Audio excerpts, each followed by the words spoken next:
welcome to the Whitman Freedom Team's show. This is our February edition of it, and today we have a special guest. But before I do that, I want to remind everybody that we usually have two here. Dr. Krasanik is in Philadelphia visiting his family, so we're going to miss Michael. A little bit about the Whitman Freedom Team. The Whitman Freedom Team is a nonprofit, non-political foundation which encourages and promotes love, inclusion, and trust. We work in our community to expand opportunities for people to be able to work together and to be accepted and to sometimes heal from things that have been either done to them or said to them. We work with people and who are marginalized, and we support them regardless of the color of their skin, regardless of their religion, regardless of their political persuasion, gender, or the person who they love. And we do that. This is our second year, and we are really just starting to take off, quite frankly. We've received some money by doing some fundraisers that we're going to help the community with. But our guest today is Jamele Adams, who's the founder of the Freedom Team concept. Jamele is a nationally recognized educator and an advocate, as well as a nationally known poet. He also has a new book out called How Kids Define Love, Inclusion, and Trust, the Book of Lit, and it can be found on Amazon. I'll let him talk about that later. Jamele served as the former director of the DEI director of the Situate Public Schools. He was dean of the students of Brandeis University. He served as a director, and this is interesting, of Jeter's Leaders, which is a program in the Derek Jeter Turn 2 Foundation.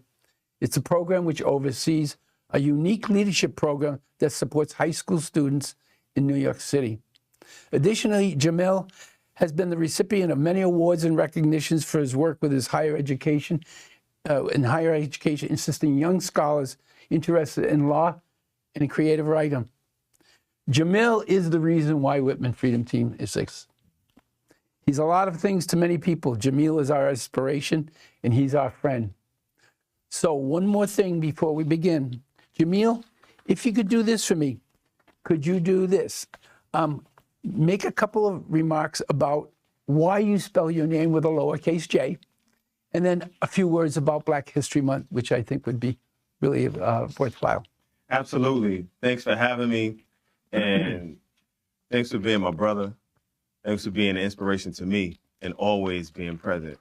You have no idea Whitman has a jewel in having you as a part of the team. We want to say thank you to you and to the folks that's running the show, that's in the back, that just show love from the moment I came in here. Appreciate you both. Thank you. Call them R&R. But so to answer your question, I spell my name with lowercase levels intentionally, and that's because it's an ode to the great and incomparable Bell Hooks, who was an incredible Black woman, thinker, educator, feminist, author, and educator.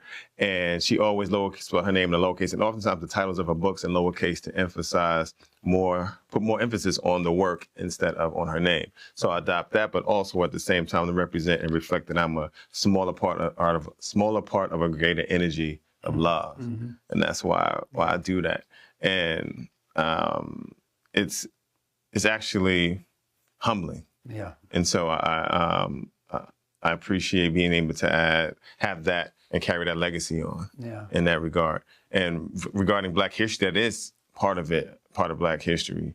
Black history is American history, is world history. Mm-hmm. And so although it's in February, it absolutely is January through December and global and how it impacts us all and how it affects us all.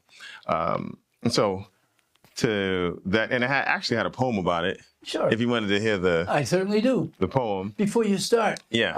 On my spell check, I'm always told that Jamele has to have a capital, and I have to keep going back. So thanks for that, Jamele. Yes, we have it, and you pronounce it perfectly. And I haven't got to Siri and Google and Alexa and all of them yet to make sure that they can pronounce it properly, because they still have their own versions of saying my name, and it's funny. So this is called History X.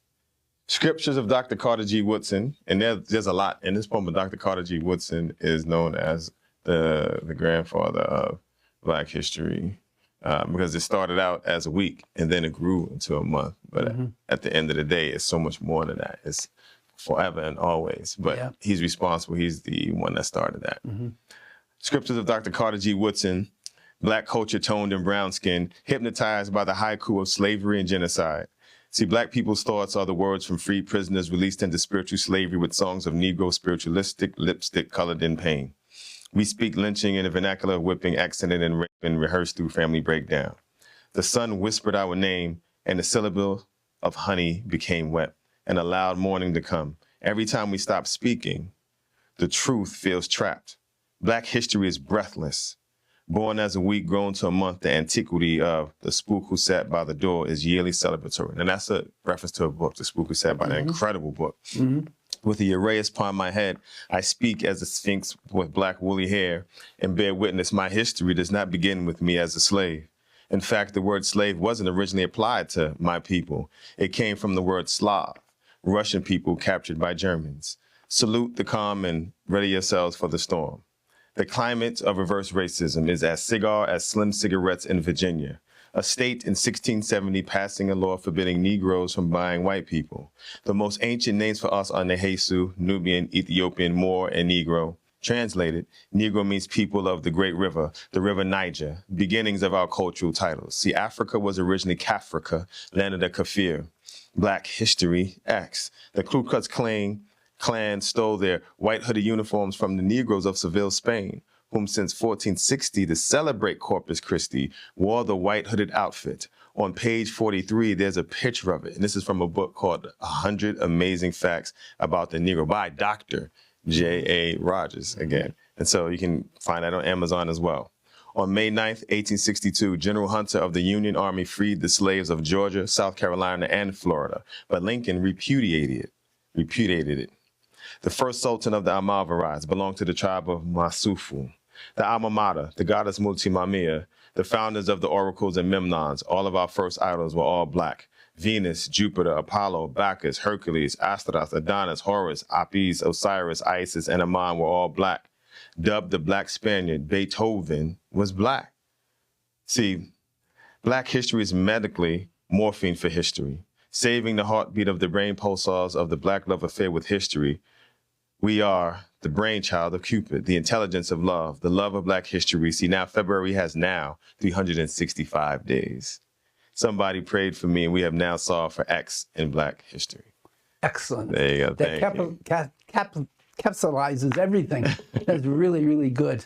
There's so much in that. It's a way to put a lot in a small space and have it content heavy so that folks can take it, unpack it, do research, challenge it, wrestle with it, come back with even more answers. The more research you do, the more you learn. And so I share that to give people the opportunity to do a little bit more research on it. Excellent. Read. Absolutely. Yeah. Excellent.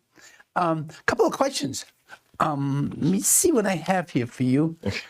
Can you tell me a little bit about your background? I know a little bit about it, but if you can summarize where you came from and how you got to be the person who influenced you and so forth. Absolutely. So I come from Harlem, New York City, born and raised by my mother.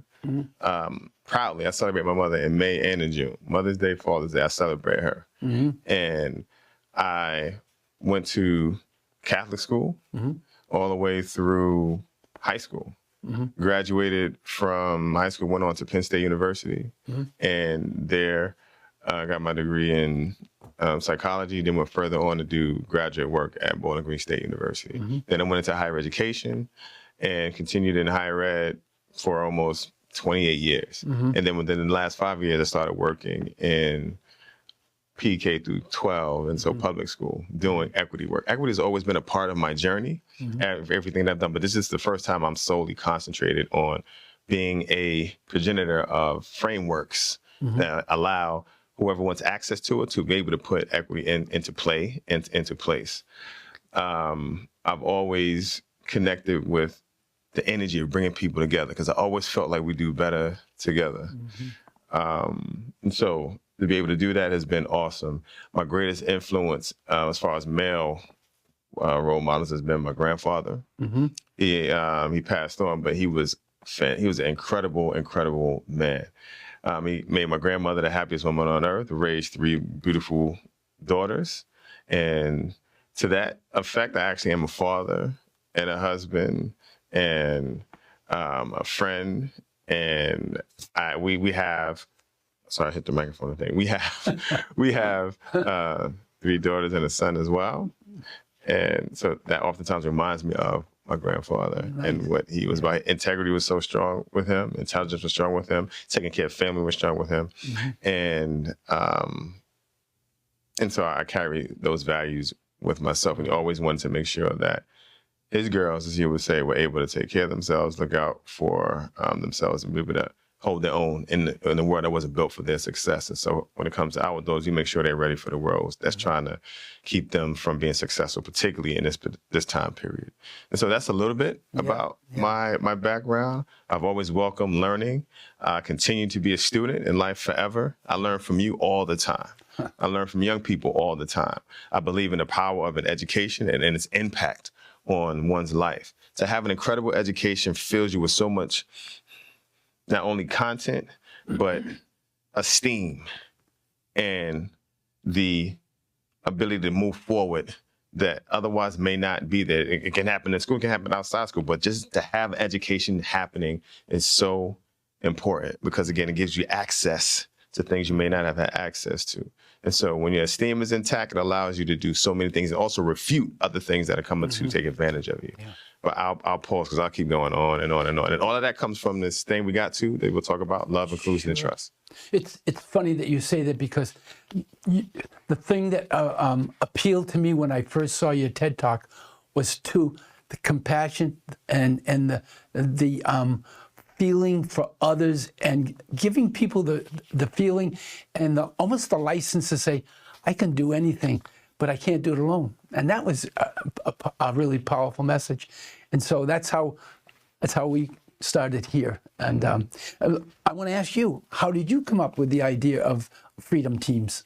So the Freedom Teams came from about almost at this point, this is going to the 11th year, and Chief Hicks from Native reminded me of this. Jim Hicks? Yep. So about 11 years ago or so, when we were all shook at the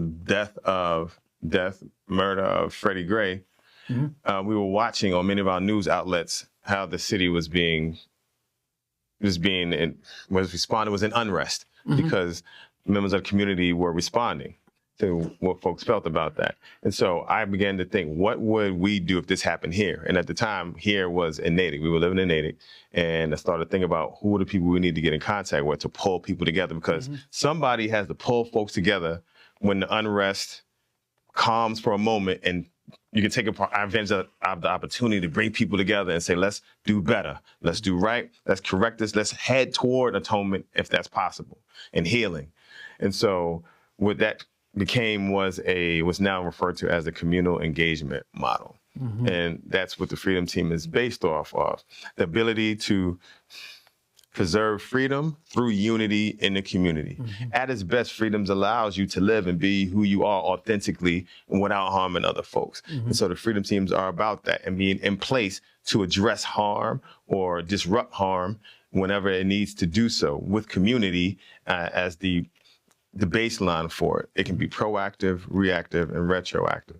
And so as I sat watching the news, as other folks were during that time period, the communal engagement model became present, and it's a 10-point piece as well. So it includes parents and students and folks who represent the community, folks who are connected to the law and understand the law, folks that do clinical work, and the police actually has to be the chief of police. Also folks that are connected to restorative justice, connection to social media, and then there's a couple other connected to different spiritual backgrounds in the community, and just being together kind of thing. So that is how it kind of came about. That was a long story, but that's where it came from. And then that one in Natick grew into more than 8 now, and a new one getting started in Vermont.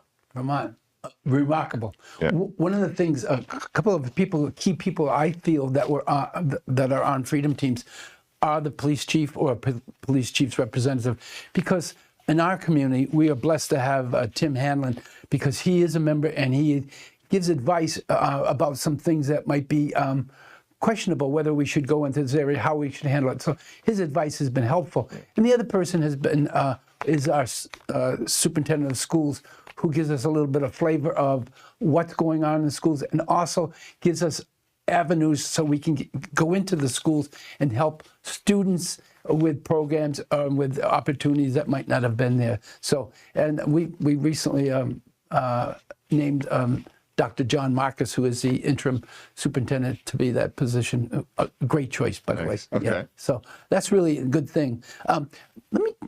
One fellow I hear you talk about a lot is James Baldwin, and you triggered me to go read about him. Mm-hmm. Can you talk a little bit about what his message is to us for as a unified country? James Baldwin is such a timeless icon of thinking, mm-hmm. of humanity, of Black excellence, of just genius in many ways. And so one phrase from him that I oftentimes share with folks is that we must not become the monsters that we fight. Mm-hmm. That means so much, mm-hmm. because oftentimes in our energy put towards defeating monsters, mm-hmm. sometimes we employ ways that mirror that of the monster. And so saying that reminds us not to become that. And that's where I think love comes into play. Mm-hmm. And love is not weak, it's not easy, nor is it always happy. Mm-hmm. And so I have to remind folks of that piece. And so James Baldwin allows all that to be represented all the time. Whenever he speaks, mm-hmm. you just whenever you allow yourself to listen to James Baldwin speak, you give yourself access to agency of learning, mm-hmm. how human beings can better connect with each other. When you read his words, you're actually taking a class, mm-hmm. on humanity and how human beings can connect better, and also being unapologetic about recognizing where the flaws are in ourselves, mm-hmm. while at the same time understanding how we can overcome those flaws, mm-hmm. and be better. Mm-hmm. And so to have a level of impact as he does now from long ago is testament, mm-hmm. to the sustainability of his genius and his words and his legacy. We reflect that oftentimes. So I'm glad that you took it up, and read it, because you are powerful, and you are definitely reflecting those values. Every day you live out love, inclusion, and trust on a regular basis. I feel like also you absorb what you've read and you put it to play. I cannot thank you enough for how often you show up unapologetically. A friend of mine, Mark Vargas, would always say, Jamil, I could take arrows all day. It's the arrows in the back that hurt me. Mm-hmm. So to that, I say you're one of those people that take arrows no matter where they come from all day. And we trying to watch your back, make sure that you don't get hurt. And we're in this together. Appreciate you. Yeah, and I learned that from you. Saying the word love without saying I love you, but really meaning it and understanding, like you said, it's not always positive that you have to be the way you are or say the things you do, but it's the right thing to do, and back up people. Can you tell us about LIT? A lot of people say, "What is LIT?" It's on our banner. There it is. Yeah, LIT is the acronym. It stands for love, inclusion, and trust. No matter what language you're using, whether that be SCL or SCD, which is social emotional learning, mm-hmm. and social emotional development, belonging, pluralism, diversity, equity, and inclusion. Nothing wrong with any of them, but I believe they all are trying to get to this place where folks feel mm-hmm. love, mm-hmm. folks feel included, and that folks have a sense of trust. Yeah. So that's where that comes from. Yeah. Mm-hmm. It's funny. It's the things that every time we make a decision as a group, we say to ourselves, what are we doing that we could do a little bit better? Are we going on the right things? And the other thing that I really took from this, and our group takes from you, is some of the training that you've offered and the words of wisdom, and a little bit about restorative justice. Can you talk a little bit about that? So RJ is one of those things that works when it's employed properly. Mm-hmm. There are many times that folks use restorative justice as a must-do kind of thing. Mm-hmm. It works when people are wanting people have arrived at a place where they want to be involved. So in order for restorative justice to have impact and meaningful impact, folks have to want to be there. So there's a lot of work that goes before the actual circle or the actual conversation takes place. That conversation got to have with folks to make sure that they're at a place where they can allow conversation to happen, where they can allow healing to potentially be present. Healing is a possibility at the end, but actual atonement is a piece of it. So more than just apology, but atoning for it, and then figuring out how we can get to a place where there feels like there is some restoration and there is some justice, and that we folks can coexist and be in the same space and continue after that first connection, because there may be multiple that follow that. And so restorative justice is very powerful when properly implemented. One of the keys of that, to me, one of the first meetings that the collaborative put on, you did some work with restorative justice. And the first thing you said, you have to listen. That's the first thing. And the second thing is find out where the other person's coming from. Let each other know where your background is and where you're coming from and why the situation occurred. Because only then can you understand where you're going or where you have to end up. Absolutely. You know? Yeah, so I thank you for that. And we have a couple of members of our team that have gone to the restorative justice. Can you talk a little bit about the collaborative of the 8 freedom teams and the one soon to be in Vermont? Absolutely. So the collaborative, I must share that it wasn't my initial idea. What happened was there's another brother and a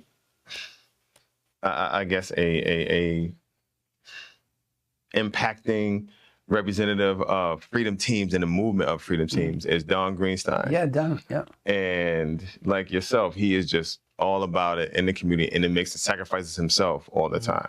And the other is connected to him would be Kathleen Dinsmore and then Elaine Mitchell. All 3 of them at some point said, Jamil, we have all these teams. We need to get together every now and then. And I said, well, maybe, I don't know, maybe it could happen kind of thing. But then they kept pressing me in a good way. And then, so that led to the first meeting where we invited representatives from each of the teams to be present through a Zoom call. And so now we've been doing it for about 2 years now. Yeah. And I give them all the credit for pressing me to make that happen. And so now it's present. We do these things on a regular basis and serve as resources for each other. And so that's great. That's how it should be. And the folks in Vermont are looking forward to joining the collaborative as well. Yep.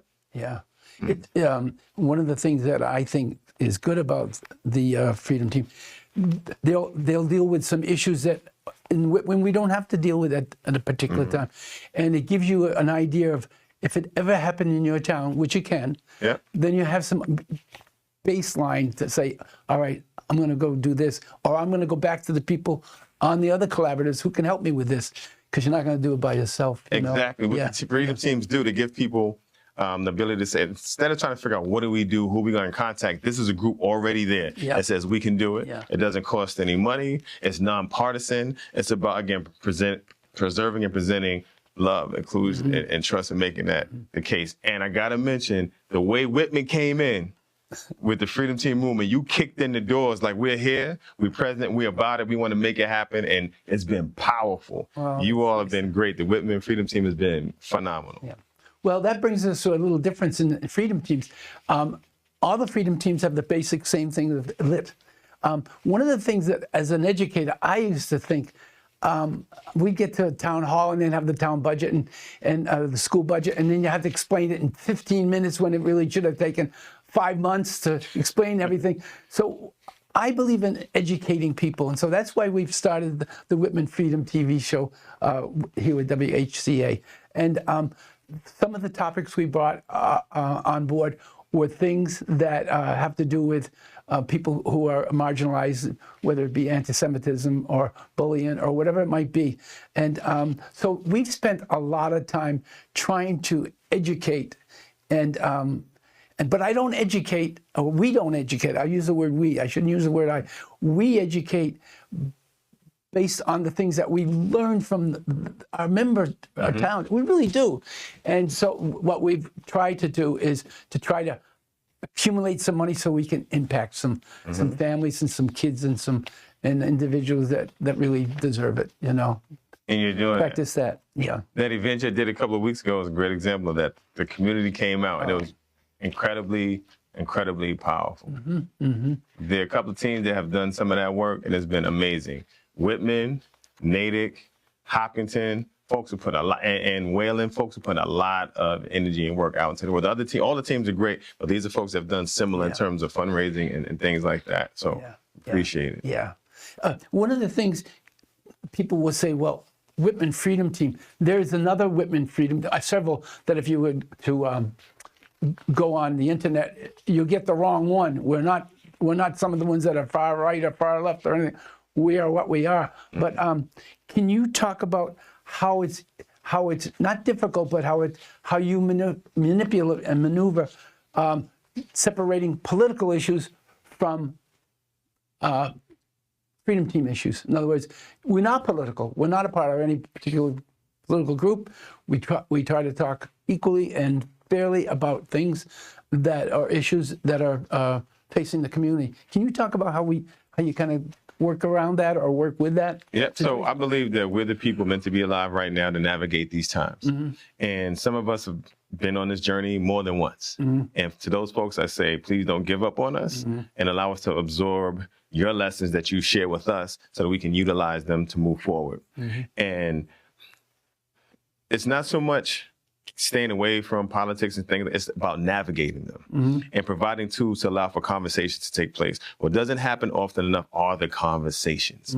And so there are some techniques and trainings that we put into place that allow people to have these conversations. One is the MOVE, which stands for My History, Our Lives, Our Future. And then another good, incredible friend of mine and colleague and philosopher, thought partner, and great leader when it comes to equity work is Kathy Lopes. And she's also written a book.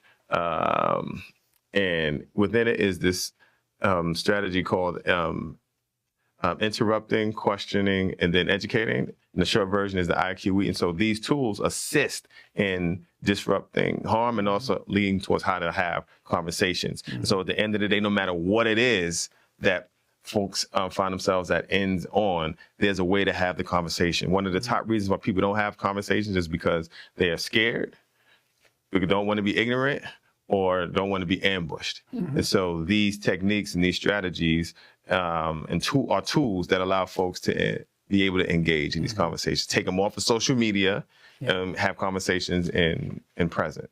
So those are some ways that we navigate the politics piece. And the reason why the Freedom Teams work, because they are not one-way politically leaning or otherwise. If you're dealing with hate and you're dealing with harm, we don't want that. And let's give it to the right entities that appropriately address it, and then let's move together. And if the team can be helpful in providing healing, let's do that. If the team can be helpful in providing more training, let's do that. If the team can be proactive, let's do that as well. So that was a lengthy answer to a very good though. Very good. I'm going to give you an opportunity to talk about your new book. Oh my God! I have it on my kitchen. I have it on Matt's kitchen table in Franklin. I forgot it. Oh my God! But tell us about that book. So the Book of Lit, How Children Define Love, Includes, and Trust, is an incredible family journey. And I say family because my queen is not only the publisher, but also the illustrator for it. And then we also have Amy? Amy Adams, yes. And not the actress, though. This is the artist. She's the queen, right? Absolutely. Yeah, absolutely.